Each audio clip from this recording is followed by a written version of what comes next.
नमस्कार मेरे प्रिय श्रोताओं, आप सबका बहुत बहुत स्वागत है मेरे इस चैनल आइए सुने कहानी में। मैं आज आप सबको प्रेमचंद जी द्वारा लिखित एक कहानी अनुभव सुनाने जा रही हूँ। दोस्तों, यदि आपने मेरा चैनल अभी तक सब्सक्राइब नहीं किया है तो मेरा आपसे ये अनुरोध है कि मेरे इस चैनल को सब्सक्राइब कर लें और मेरी कहानियों को लाइक और शेयर और हाँ, बेल आइकन ज़रूर दबा लीजिएगा। तो आइए सुने कहानी अनुभव। प्रियतम को 1 वर्ष की सजा हो गई थी और अपराध केवल इतना था कि 3 दिन पहले जेठ की तपती दोपहरी में उन्होंने राष्ट्र के कई सेवकों का शरबत पान से सत्कार किया था। मैं उस वक्त अदालत में खड़ी थी। कमरे के बाहर सारे नगर की राजनैतिक चेतना किसी बंदी पशु की भांति खड़ी चीत्कार कर रही थी। मेरे प्राण धन हथकड़ियों से जकड़े हुए लाए गए। चारों ओर सन्नाटा छा गया। मेरे भीतर हाहाकार मचा हुआ था, मानो प्राण पिघला जा रहा हो। आवेश की लहरें सी उठ उठकर समस्त शरीर को रोमांचित किए देती थीं। ओह, इतना गर्व मुझे कभी नहीं हुआ था। वो अदालत, कुर्सी पर बैठा हुआ अंग्रेज अफसर, लाल जरीदार पगड़ियां बांधे हुए पुलिस के कर्मचारी, सब मेरी आंखों में तुच्छ जान पड़ते थे। बार बार जी में आता था दौड़कर जीवन धन के चरणों में लिपट जाऊं और उसी दशा में प्राण त्याग दूं। कितनी शांत, अविचलित, तेज और स्वाभिमान से प्रदीप्त मूर्ति थी। ग्लानि, विषाद या शोक की छाया भी न थी। नहीं, उन ओठों पर एक स्फूर्ति से भरी हुई मनोहारिणी ओजस्वी मुस्कान थी। इस अपराध के लिए 1 वर्ष का कठिन कारावास। वाह रे न्याय, तेरी बलिहारी है। मैं ऐसे 1000 अपराध करने को तैयार थी। प्राणनाथ ने चलते समय एक बार मेरी ओर देखा, कुछ मुस्कुराए, फिर उनकी मुद्रा कठोर हो गई। अदालत से लौटकर मैंने 5 रुपए की मिठाई मंगवाई और स्वयं सेवकों को बुलाकर खिलाया। और संध्या समय मैं पहली बार कांग्रेस के जलसे में शरीक हुई। शरीक ही नहीं हुई, मंच पर जाकर बोली और सत्याग्रह की प्रतिज्ञा ले ली। मेरी आत्मा में इतनी शक्ति कहाँ से आ गई, कह नहीं सकती।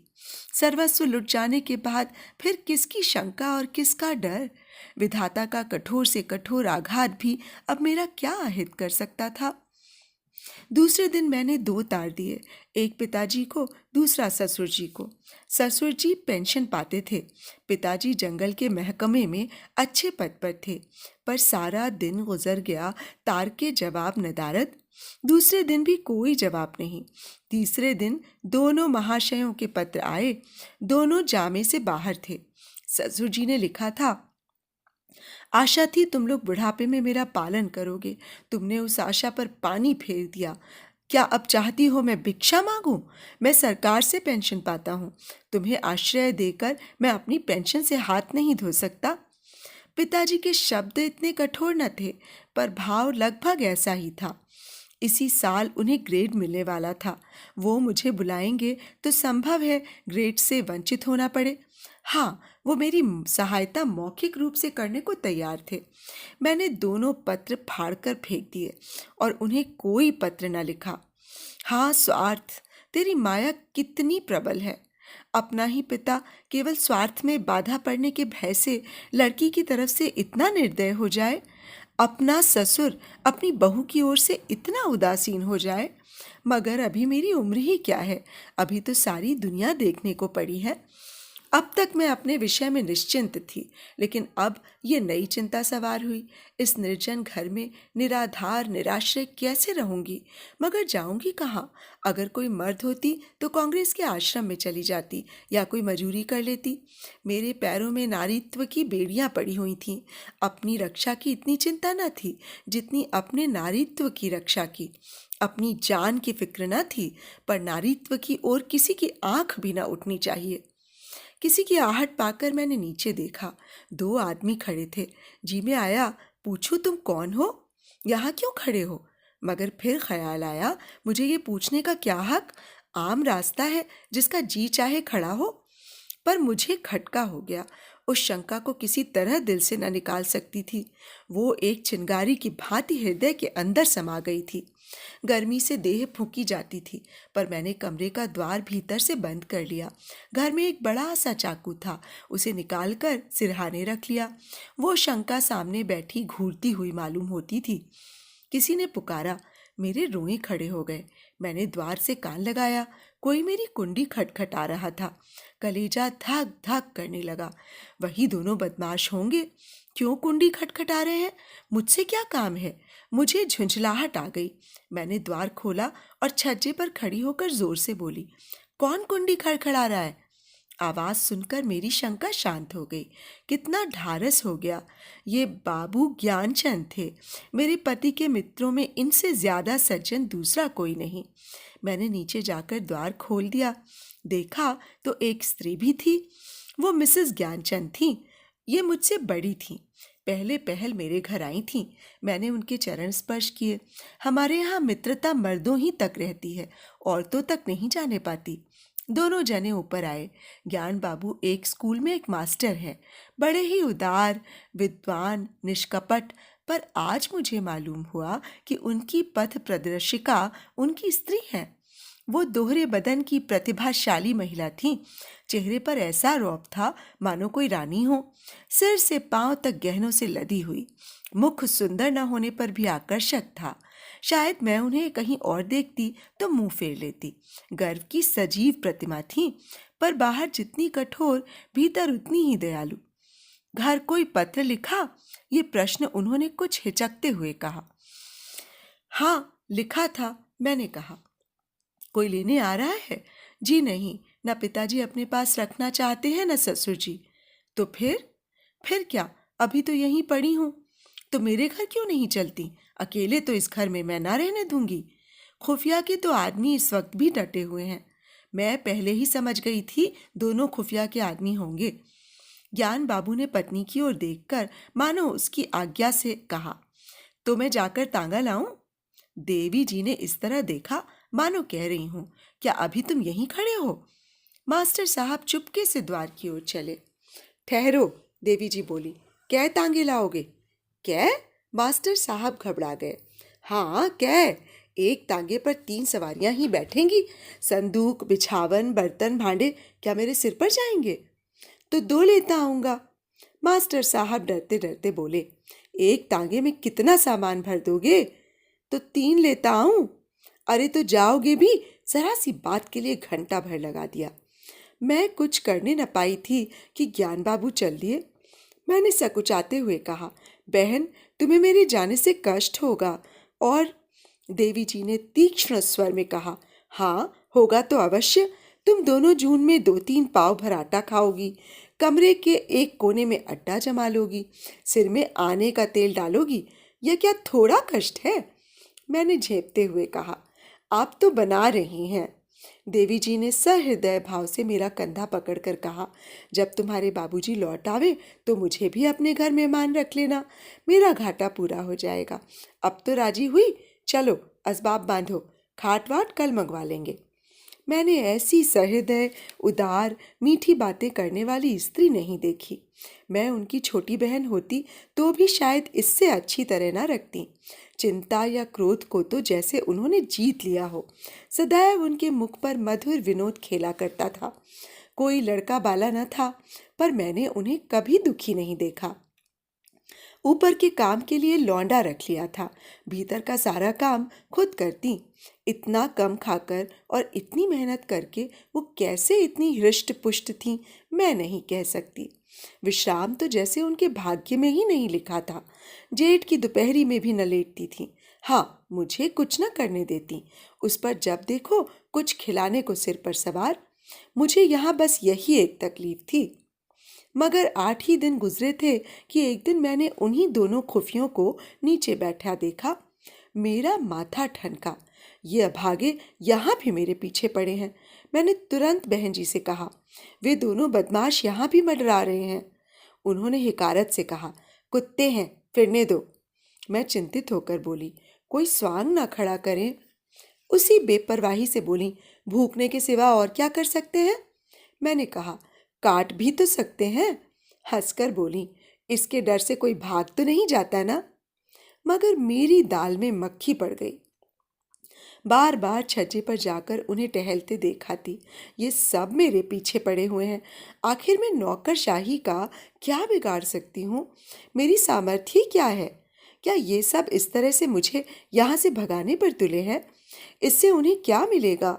यही तो कि मैं मारी मारी फिरूं। कितनी नीची तबीयत है। एक हफ्ता और गुजर गया। खुफिया ने पिंड न छोड़ा। मेरे प्राण सूखते जाते थे। ऐसी दशा में यहाँ रहना मुझे अनुचित मालूम होता था, पर देवी जी से कुछ कह ना सकती थी। एक दिन शाम को ज्ञान बाबू आए तो घबराए हुए थे। मैं बरामदे में थी, परवल छील रही थी। ज्ञान बाबू ने कमरे में जाकर देवी जी को इशारे से बुलाया। देवी जी ने बैठे बैठे कहा, पहले कपड़े वपड़े उतारो, मुंह हाथ धो, कुछ खाओ, फिर जो कहना हो कह देना। ज्ञान बाबू को धैर्य कहाँ, पेट में बात की गंध तक न पचती थी। आग्रह से बुलाया, तुमसे उठा नहीं जाता, मेरी जान आफत में है। देवी ने बैठे बैठे कहा, तो कहते क्यों नहीं, क्या कहना है? यहाँ आओ। क्या यहाँ कोई और बैठा है? मैं वहां से चली। बहन ने मेरा हाथ पकड़ लिया। मैं जोर करने पर भी न छुड़ा सकी। ज्ञान बाबू मेरे सामने न कहना चाहते थे, पर इतना सब्र भी न था कि जरा देर रुक जाते। बोले, प्रिंसिपल से मेरी लड़ाई हो गई। देवी ने बनावटी गंभीरता से कहा, सच? तुमने उसे खूब पीटा ना? तुम्हें दिल्लगी सूझती है, यहाँ नौकरी जा रही है। जब ये डर था तो लड़े क्यों? मैं थोड़े ही लड़ा, उसी ने मुझे बुलाकर डांटा। बेकसूर। अब तुमसे क्या कहूँ? फिर वही पर्दा। मैं कह चुकी, ये मेरी बहन है, मैं इससे कोई पर्दा नहीं रखना चाहती। और जो इन्हीं के बारे में बात हो तो? देवी जी ने जैसे पहेली बूझ कर कहा, अच्छा समझ गई, कुछ खुफियों का झगड़ा होगा। पुलिस ने तुम्हारे प्रिंसिपल से शिकायत की होगी। ज्ञान बाबू ने इतनी आसानी से अपनी पहेली का बूझा जाना स्वीकार न किया। बोले, पुलिस ने प्रिंसिपल से नहीं, हाकिम जिला से कहा। उसने प्रिंसिपल को बुलाकर मुझसे जवाब तलब करने का हुक्म दिया। देवी ने अंदाज से कहा, समझ गई, प्रिंसिपल ने तुमसे कहा होगा कि उस स्त्री को घर से निकाल दो। हाँ, यही समझ लो। तो तुमने क्या जवाब दिया? अभी कोई जवाब नहीं दिया। वहां खड़े खड़े क्या कहता? देवी जी ने उन्हें आड़े हाथों लिया। जिस प्रश्न का एक ही जवाब हो, उसमें सोच विचार कैसा? ज्ञान बाबू सिटपिटाकर बोले, लेकिन कुछ सोचना तो जरूरी था। देवी जी की त्योरियां बदल गईं। आज मैंने पहली बार उनका ये रूप देखा। बोली, तुम उस प्रिंसिपल से जाकर कह दो, मैं उसे किसी तरह नहीं छोड़ सकता, और न माने तो इस्तीफा दे दो। अभी जाओ, लौटकर हाथ मुंह धोना। मैंने रोक कर कहा, बहन मेरे लिए। देवी ने डांट बताई, तू चुप रह, नहीं कान पकड़ लूंगी। तू क्यों बीच में कूदती है? रहेंगे तो साथ रहेंगे, मरेंगे तो साथ मरेंगे। इस मर्दुए को मैं क्या कहूँ? आधी उम्र बीत गई और बात करना ना आया। पति से, खड़े सोच क्या रहे हो? तुम्हें डर लगता हो तो मैं जाकर कह आऊं? ज्ञान बाबू ने खिसियाकर कहा, तो कल कह दूंगा। इस वक्त कहाँ होगा, कौन जाने। रात भर मुझे नींद नहीं आई।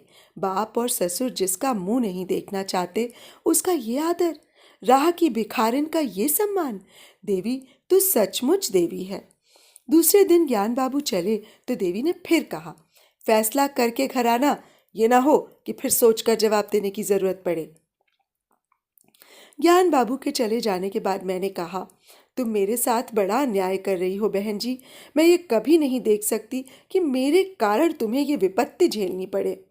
देवी ने हास्य भाव से कहा, कह चुकी या कुछ और कहना है? कह चुकी, मगर अभी बहुत कुछ कहूंगी। अच्छा बता, तेरे प्रियतम क्यों जेल गए? इसलिए तो कि स्वयं सेवकों का सत्कार किया था। स्वयं सेवक कौन है? ये हमारी सेना के वीर हैं जो हमारी लड़ाइयाँ लड़ रहे हैं। स्वयं सेवकों के भी तो बाल बच्चे होंगे, माँ बाप होंगे, वो भी तो कोई कारोबार करते होंगे। पर देश की लड़ाई लड़ने के लिए उन्होंने सब कुछ त्याग दिया है।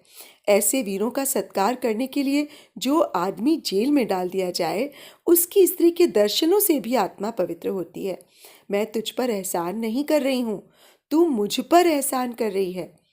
मैं इस दया सागर में डुबकियां खाने लगी। बोलती क्या? शाम को जब ज्ञान बाबू लौटे तो उनके मुख पर विजय का आनंद था। देवी ने पूछा, हार कि जीत? ज्ञान बाबू ने अकड़ कर कहा, जीत। मैंने इस्तीफा दे दिया तो चक्कर में आ गया।